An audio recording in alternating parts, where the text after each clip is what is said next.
Mother-in-law, since you're dirty, holding my daughter will cost you $1,000 each time.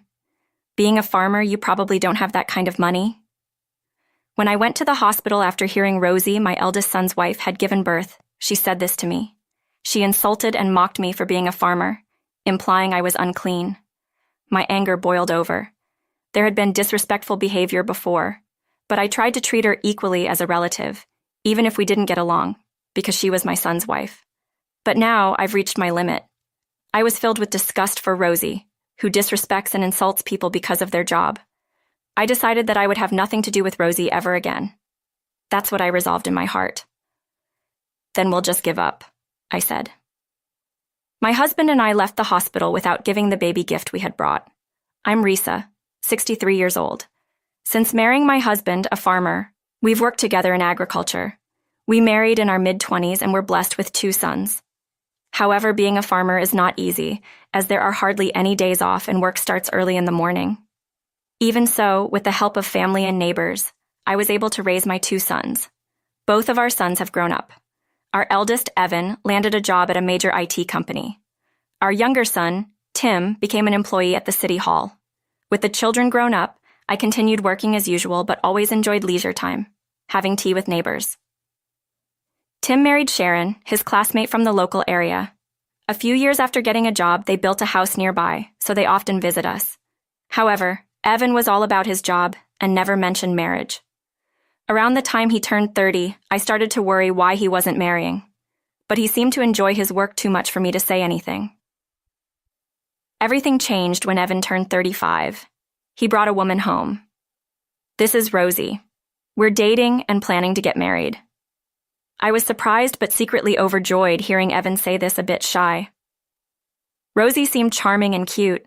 She's only 28, younger than Evan, but these days age gap marriages aren't uncommon. I was happy Evan found someone wonderful, but Rosie's expression changed when we talked about work. What? Your parents are farmers? Yes, that's right.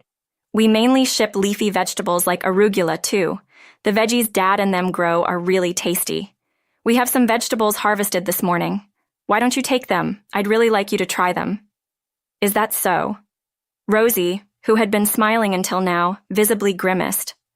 I wondered if I had said something offensive, but didn't dwell on it as Evan changed the topic. However, it was when Evan and the others were leaving. Oh, don't forget to take the vegetables. When handed to Rosie, she made an overtly disgusted face and muttered, "Dirty." What? I couldn't believe my ears. It's covered in soil. It's just been harvested. They're in a plastic bag so it won't dirty your car. Make sure to wash them well before cooking. I don't even feel like eating such dirty vegetables. I was shocked at Rosie's words. It's not that dirty, right? It's just a little soil. Why do I have to wash them? Why do I have to wash the soil? Are all people who work such lonely jobs as farming this unclean? I can't even think of them as the same humans. You don't need to go that far. I decided to marry Evan because he works at a big company and has a good income. To think his family is a bunch of farmers, it's the worst. Rosie was complaining. As I was about to respond to her insulting words about farmers, Evan, who had been getting the car out of the garage, came over. What's going on?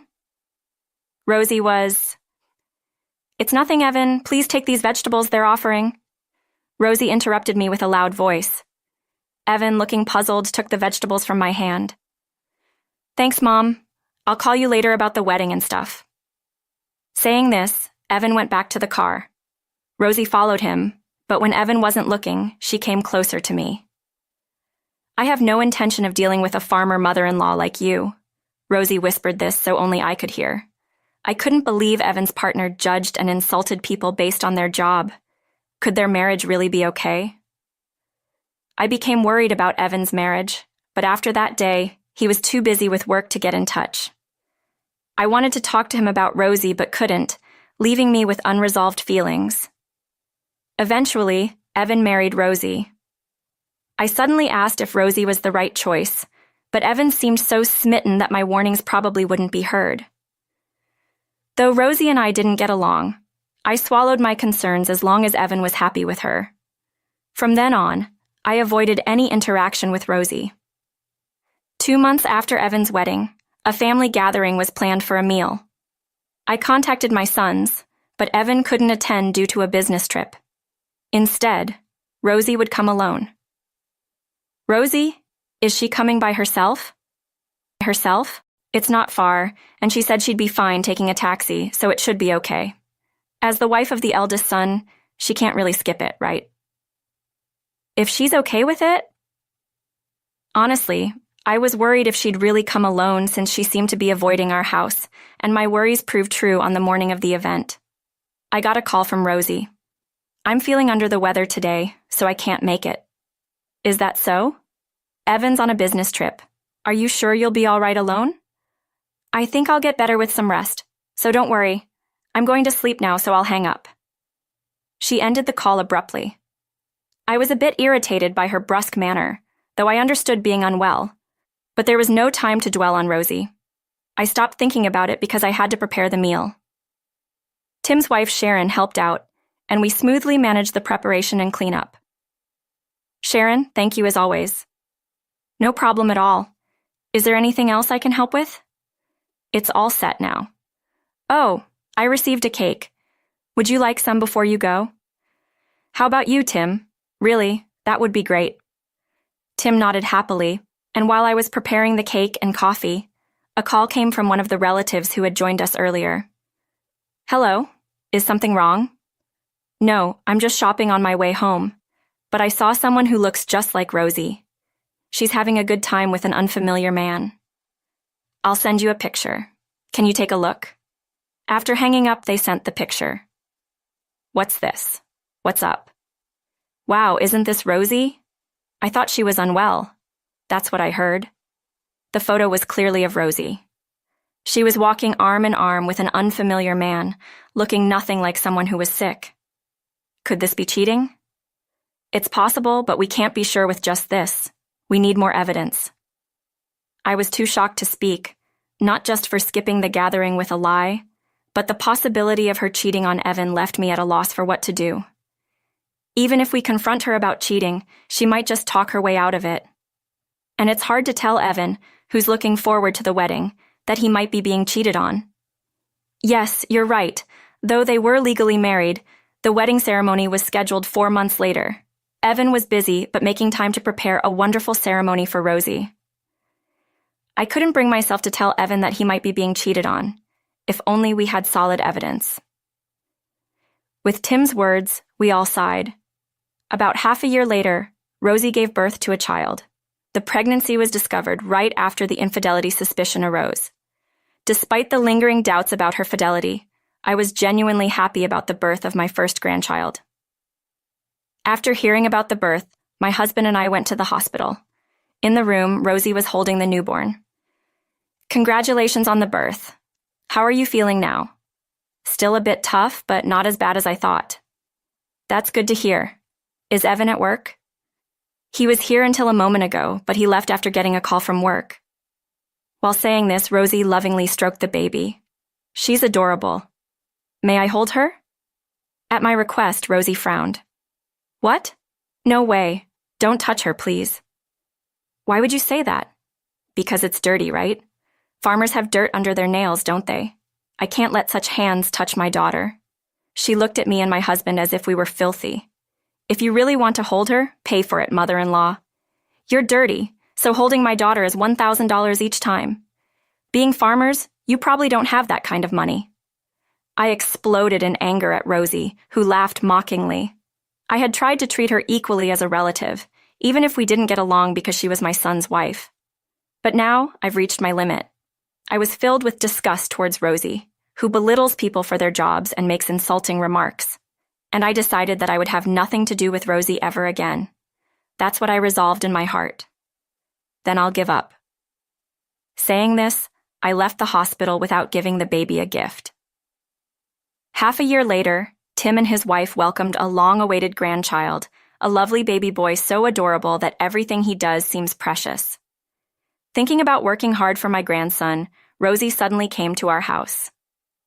Hey, is it true that you bought Sharon a stroller and baby clothes? She started yelling the moment she saw me, and I sighed. What's this about?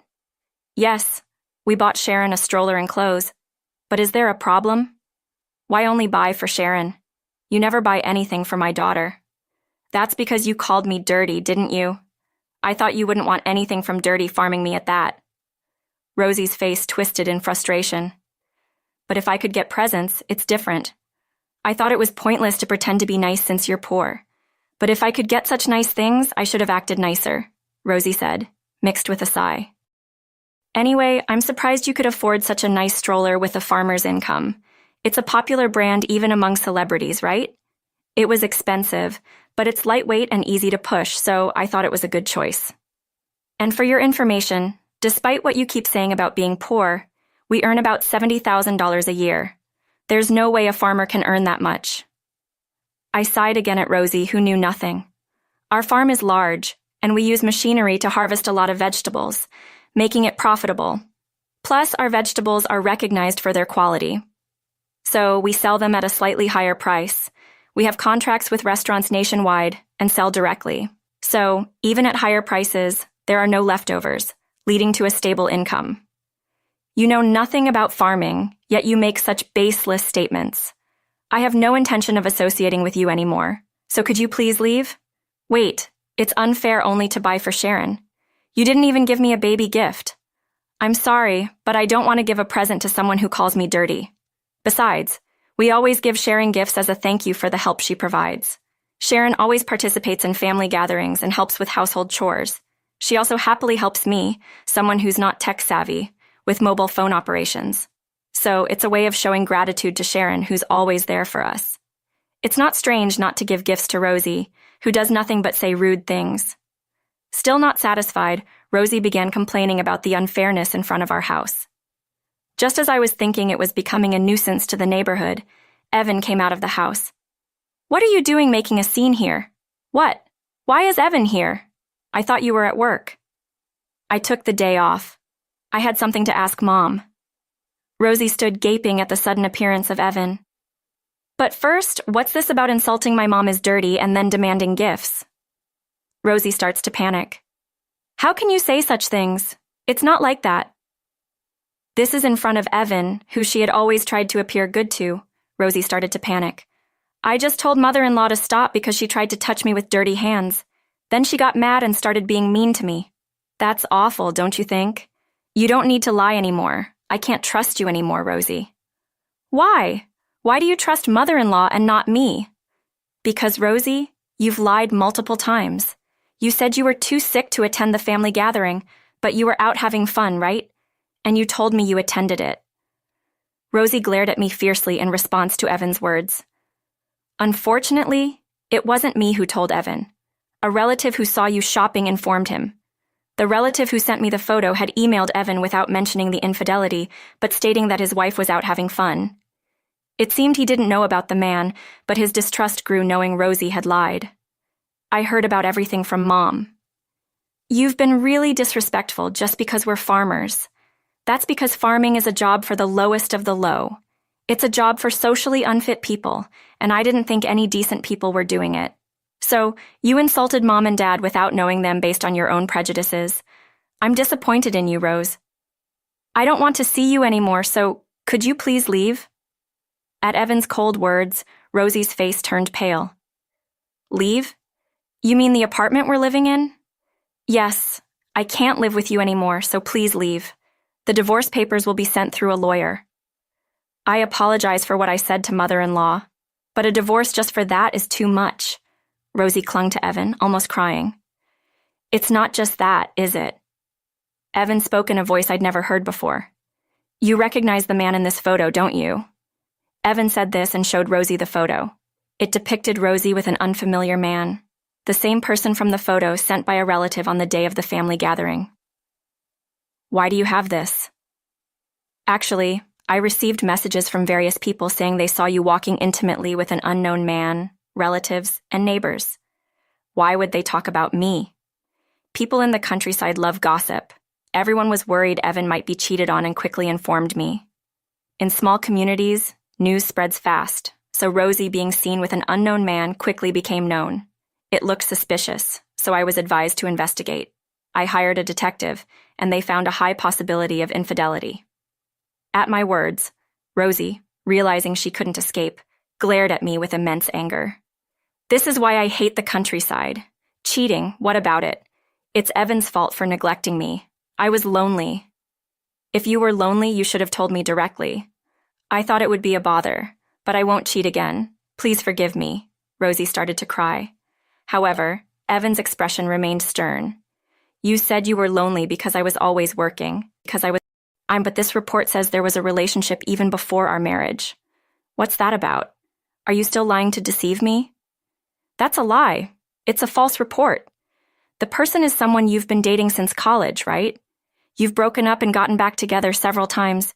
We even know his name, so maybe it's better to stop lying. At this, Rosie's face turned pale, and she began to tremble. From the looks of the photos, you've been buying quite expensive items. I had no idea you were using my money for this. This was impulse buying due to stress. Even so, you've bought a lot of brand name products, spending money I worked hard to earn. And on top of that, cheating.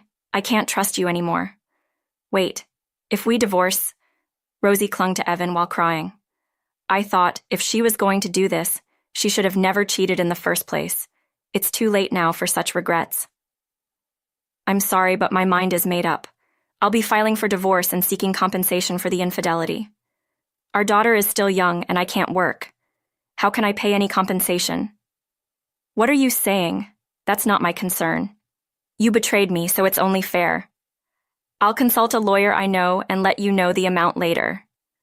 Rosie seemed to realize that Evan would no longer be on her side. She stood up, her demeanor changing completely, looking furious. You've been saying whatever you want. Don't you have a heart? If you're going to talk about compensation and divorce, then pay child support. Can you pay $100,000 right now for her upbringing until she's 20? If you can't, I won't agree to the divorce. Rosie said this defiantly. Men have it easy. Even if you decide to leave me, you don't have to raise a child. At least fulfill your role as a father by paying child support. She probably said that thinking it would trouble Evan. Rosie crossed her arms, wearing a triumphant expression, but Evan just snorted at Rosie. Fine. I'll pay if the child is actually mine. Rosie's face tensed instantly. I felt something off since I first saw my daughter. As she grew, that feeling intensified. She doesn't look like me at all, does she? Indeed, seeing my granddaughter today after a long time, she didn't resemble Evan or Rosie. Having lighter pigmentation, her droopy large eyes seemed to resemble the man Rosie was with, not Evan. Today, seeing the face of the man you cheated with, I became certain she looks like him. And if you've been involved with him since before our marriage, it's possible the child is his. That's not true. She is your child, Evan. Then let's do a test. It'll make things clear. Wait, there's no need for that. Rosie, sweating and desperately trying to explain, wasn't believed by anyone. No, we should clarify this. If the test shows she's my child, I'll pay $100,000 in child support during the divorce. If she's not, I won't pay anything. That's outrageous. You can't test such a small newborn baby. It's fine. I know someone who has done tests on children.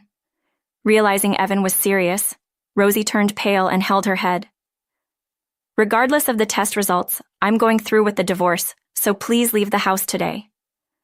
Wait, please listen to me one more time. Mother-in-law, help me. You love your granddaughter, right? I'll let you hold her as much as you want.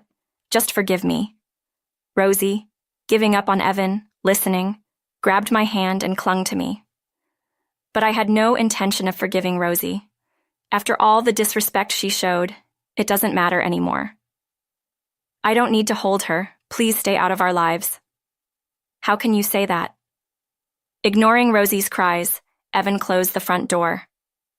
For a while, there was the sound of Rosie pounding on the door and yelling, but she reluctantly left when neighbors started to gather.